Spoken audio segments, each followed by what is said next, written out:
পশ্চিম কাৰ্বি আংলঙৰ হাৱাইপুৰৰ গোসাগাঁৱৰ পৰা সন্ধানহীন এটি কিশোৰ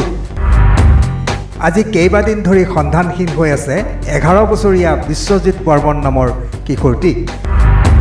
পশ্চিমবংগৰ পৰা কিছুদিন পূৰ্বে জহাগাঁৱৰ মোমায়েকৰ ঘৰলৈ ফুৰিবলৈ আহিছিল বিশ্বজিৎ আৰু পৰিয়ালৰ লোক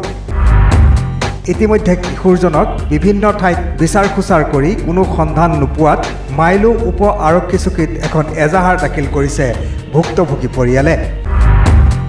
কোনো লোকে যদি কিশোৰজনৰ সম্ভেদ পায় তেনেহলে 6900616722 আৰু 8609917678 এই দুটা নম্বৰত যোগাযোগ কৰিবলৈ আহ্বান জনাইছে পৰিয়ালবৰ্গই মোৰ ঘৰ হাৱাইপুৰ গোহাগাঁও